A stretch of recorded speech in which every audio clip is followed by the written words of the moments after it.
Сәлеметсіздер ме, қадірменді болашақ педагогтер. Сіздердің назарларыңызға педагогика пәнінен педагогика адам туралы ғылым жүйесінде педагогикалық зерттеулердің әдіснамалық негіздері мен әдістері атты 3-ші тақырыпты ұсынамын. Қарастыратын мәселелер. Педагогика қазіргі адам танудың саласы. Педагогика адам туралы ғылым жүйесінде. Педагогика ғылым ретінде. Оның объектісі, пәні және қызметтері. Педагогиканың негізгі категориялары. Педагогикалық ғылымдар жүйесі және басқа ғылымдармен байланыстың түрлері. Педагогикалық зерттеулердің әдіснамалық негіздері мен әдістері. Педагогика қазіргі адам танудың саласы. Педагогика адам туралы ғылым жүйесінде. Педагогика ұғымы пайдагоз, пайыз бала, гогос жетелеуші деген грек сөзінен шыққан. Педагогикалық еңбектерде бұл ұғым көне грек елдерінде біздің эрамызға дейінгі 2,5 жылда пайда болған делінген. Ежелгі және орта ғасырлық педагогикалық ойлар алғашқы қауымдық құрылыс кезінде тапсыз қоғамда пайда болды. Бұл кезеңде педагогикалық білім философиялық және саяси білімнің бөлігі болып табылды. Атақты ежелгі грек ойшылдары біздің заманға дейінгі 5-ші ғасырда өмір сүрген Пифагор, біздің заманымызға дейінгі 520-460 жылдардың арасында өмір сүрген Гераклит, біздің заманымызға дейін өмір сүрген Демокрит және Платон мен Аристотель. Педагогика ғылымының дамуы чех педагогы Ян Амос Каменскийдің атымен тікелей байланысты. Ұлы дидактика атты кітабында Ян Амос Каменский педагогикалық білімге ғылыми негіз салуға тырысты. Педагогика ғылымының маңызды құрылымы дидактиканың дамуына деген өз үлесін қосқан төмендегі ғалымдарды атап өтеміз. Радишев, Белинский, Герцен, Чернышевский, Добролюбов, Толстой, Пирогов, Ушинский, Водовозов, Острогорский, Лесков, Кавтерев, Крупская, Шацкий, Макаренко, Блонский, Сухомлинский, Пинкевич және тағы да басқа ғалымдар. Қазақстандық педагогика ғылымының дамуының 6 кезеңін атап өтеміз. Бірінші кезең тәрбиелік ойлар жазылған эпос пен жырлардағы, ертегілердегі халықтың ауыз екі өнерімен, қазақтың салт дәстүрімен байланыстылығы. Екінші кезең шығыс Ренессанс дәуірі деп аталынып кеткен шығыс мәдениетінің қалыптасу кезеңімен байланыстырылады. Үшінші кезең бұл кезеңде Ресей отаршылдығына қарсы қазақ даласындағы ұлт азаттық қозғалыстар және ағартушылық демократиялық идеялардың өркен жаюы жүзеге асты. Төртінші кезең кемеңгер ағартушылар Байтұрсынов, Аймауытов, Дулатов, Жұмабаев, Жұбанов, Досмұхамбетов, Әлімжановтың аттарымен тікелей байланысты. Бесінші кезең 1937 жылдан 1989 жылға дейінгі аралықта қазақстандық педагогика кеңес педагогикасы жүйесінде дамыды. Алтыншы кезең 1990 жылдан бастап қазіргі уақытқа дейінгі аралықты қамтиды. Педагогика қазіргі адам танудың саласы. Педагогика қазір ғылым. Педагогика қандай ғылым? Педагогика әлеуметтік тәжірибені ұрпақтан ұрпаққа қалдыру қажеттілігінен туындаған ғылым. Педагогика жас ұрпақты өмірге жетелейтін ғылым. Педагогика адам жүйесіндегі ғылым. Педагогика тәлімгерді, тәрбиешіні, яғни мұғалімді даярлау жүйесін қарастыратын ғылым. Педагогика ұғымының мәнін ашып көрсетеміз. Педагогика ғылымында әртүрлі анықтама ұсынылады. Мәселен, Абай атындағы Қазақ ұлттық педагогика университетінің ұжымы дайындаған педагогика оқулығында педагогика төмендегідей анықтама ұсынылады. Педагогика индивидтің өткен ұрпақтарының әлеуметтік тәжірибені меңгеруі, оқу және оқудан тыс уақыты бірлігіндегі бір тұтас педагогикалық процесс. Ағайынды Қоянбаевтар өздерінің педагогика оқулықтарында педагогиканы төмендегіше ажыратады. Педагогика әуел бастан ақ балалар тәрбиесі жайындағы ғылым. Хотырский бойынша педагогика білім беру әрекетін зерттейтін бірден бір ғылым. Афонина, Подласки бойынша педагогика адам тәрбиесі туралы ғылым. Вайндорф, Сысоева, Кривченко бойынша педагогика балалар мен ересектерді оқыту, білім беру, тәрбиелеу туралы ғылым. Ресейлік ғалым Мардахаев педагогикаға төмендегідей анықтама ұсынады.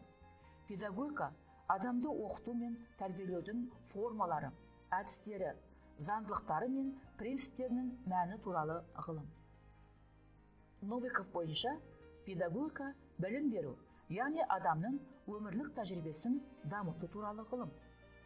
Харламов бойынша педагогика теориялық ғылым, педагогикалық іс-әрекет, өнер. Қазақстандық ғалымдар Әбиев, Бабаев, Құдиярованың педагогика оқулығында педагогикаға төмендегідей анықтама ұсынылады. Педагогика тәрбие теориясы мен әдістемесін нақтылай отырып, жеке адам дамуының астарлы тетіктерін және оның дайындығына қоғам тарапынан қойылатын талаптар мен әлеуметтік сапаларға орай арнайы ұйымдастырылған қалыптасу процесін зерттейтін ғылым. Педагогиканың мақсат міндеттерін және негізгі категорияларын ашып көрсетеміз. Педагогиканы зерттеу пәні педагогикалық процесс. Педагогиканың мақсаты арнайы мақсатты, бағдарлы ұйымдастырылған оқыту мен тәрбие процесін жүзеге асыру. Педагогиканың міндеттері төмендегідей: тәрбиелік, оқыту, білім беру, дамыту қызметтерін атқару. Педагогиканың негізгі категориялары: тәрбие, оқыту, білім беру және педагогикалық процесс. Тәрбие дегеніміз не? Тәрбие адамдарды қоғамдық өмірге және өнімді еңбекке дайындау мақсатын көздеп, жаңа ұрпаққа қоғамдық тарихи тәжірибені беру процесі. Тәрбиені екі бағытта қарастырамыз: кең мағынада және тар мағынада. Кең мағынада тәрбие бүкіл сыртқы әсерлердің, адамды қоршап тұрған табиғи және әлеуметтік ортаның, тәрбиешілердің мақсатты іс-әрекетінің ықпалымен жеке тұлғаны қалыптастыру. Ал тар мағынада тәрбие жеке тәрбиелік міндетті шешуге, жеке адамның белгілі бір қасиетін қалыптастыру. Білім беру дегеніміз не? Білім беру ұғымын педагогика ғылымына алғаш рет Песталоцци енгізді. Білім беру оқыту мен тәрбие жұмысын біріктіретін және жеке бастың дамуына ықпал жасайтын процесс. Педагогиканы педагогикалық ғылымдар жүйесінде ашып көрсетеміз.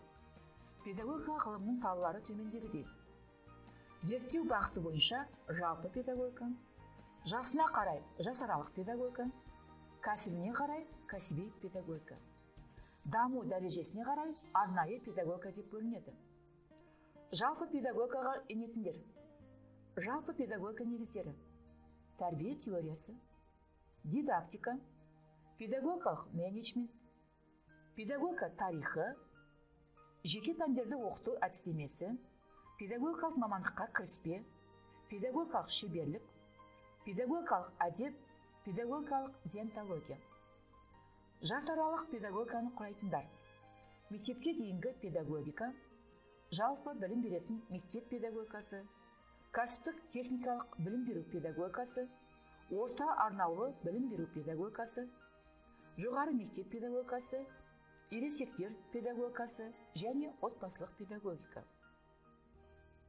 Кәсіби педагогиканы құрайтындар: өндірістік педагогика, әскери педагогика, дәрігерлік педагогика, кибернетикалық педагогика, заң қызметкерлік педагогикасы, инженерлік педагогика, авиациялық педагогика, мәдени ағартушылық педагогика, әлеуметтік педагогика, салыстырмалы педагогика, коррекциялық педагогика, психологиялық педагогика.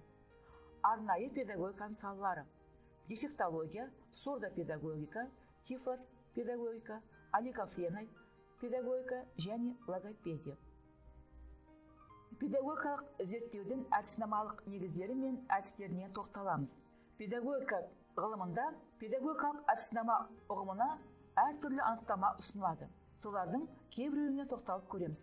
Ғалымдар Вайндорф, Сысоева мен Крившенконың анықтамасына сүйенетін болсақ, педагогикалық әдіснама педагогикалық ақиқаттың қалыптасуы мен таным процесі, формалары, принциптер туралы ілім.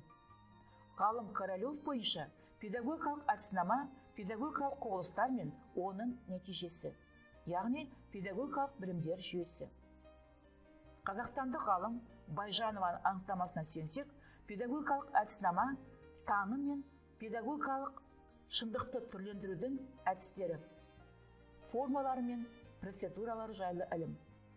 Ғалым Мұхамбетова өзінің педагогика оқулығында педагогикалық әдіснамаға төмендегідей анықтама ұсынады. Педагогикалық әдіснама педагогикалық білім туралы, білім алу процесі мен оны іс тәжірибеде қолдану туралы ілім. Ғалымдар Аубакирова мен Нұрбекова бойынша педагогикалық әдіснама педагогикалық білім жөніндегі ілім, оны табу процесі, яғни педагогикалық таным, алғашқы қалып, құрылым, ғылыми педагогикалық зерттеулердің әрекеттері мен әдістері. Әдіснамалық білім екі күйде жүзеге асырылады: дескриптік және прескриптік. Прескриптивтік әдіснама зерттеу іс-әрекетін реттеудің жолын, жобасын белгілеп көрсетеді. Дескриптивтік әдіснама ғылыми білімдердің құрылымы мен ғылыми таным заңдылықтары жөніндегі білім ретінде зерттеу процесіне бағыт-бағдар көрсетеді. Педагогикалық әдіснаманың 4 деңгейін атап көрсетеміз. Бірінші деңгей гносеологиялық. Педагогикалық құбылыстар мен жалпы ғылыми бағыттылықты қарастырады. Екінші деңгей дүние танымдық. Қоғамдық құбылыс негізінде баланың білім алуда, тәрбиеленуінде, тұлға ретінде қалыптасып, дамуы факторларын қарастырады. Үшінші деңгей ғылыми мазмұндық.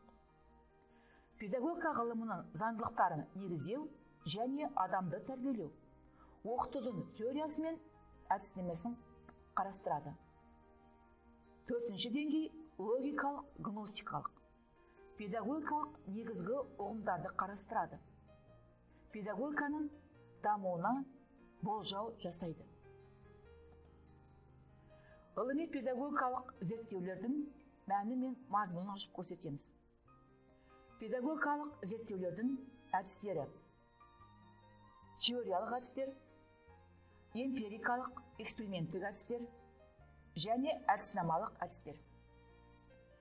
Педагогикалық зерттеу әдістерінің топтау өлшемдері: зерттеу мақсатына қарай бөлінеді, мәліметтерді жинап алып қолдану мақсатына қарай бөлінеді, зерттеу жұмысының даму логикасына қарай бөлінеді және зерттеу нәтижесін талдау, қорытындылау нәтижесіне қарай топтастырылады.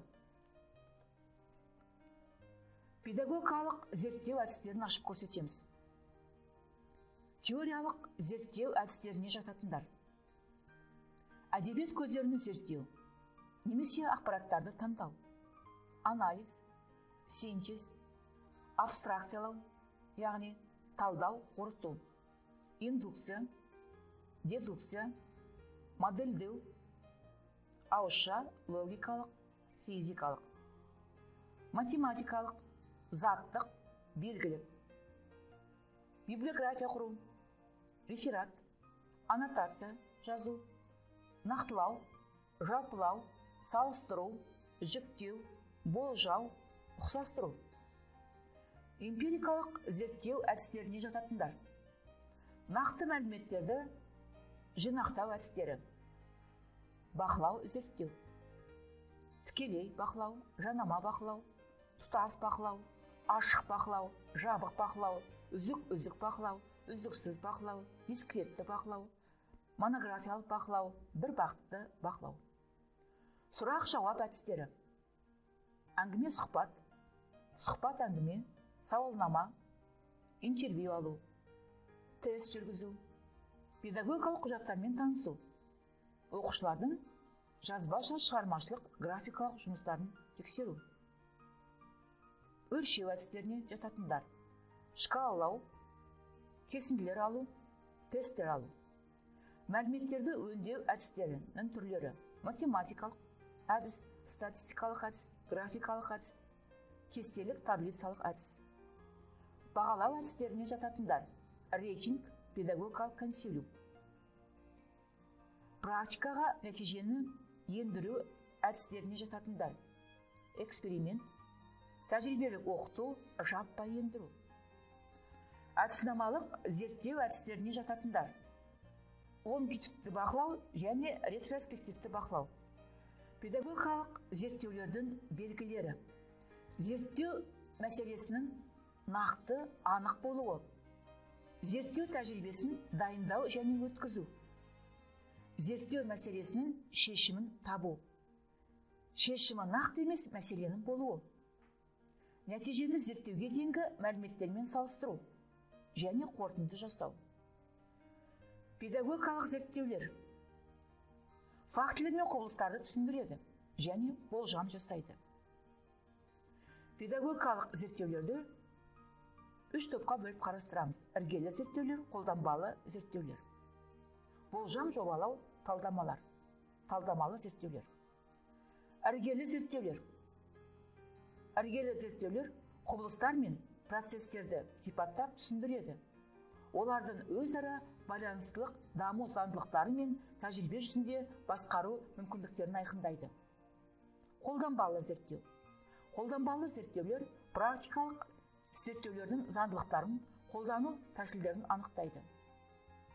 Болжам, жобалау, талдамалар. Болжам, жобалау немесе таңдамалар тәрбие мен оқыту ісіне әдістемелік оқу құралдарын, нұсқауларын, көрнекілік құралдарды және басқа да дайындауға арналған құралдарды зерттеумен анықталынады. Назар салып тыңдағандарыңызға рахмет.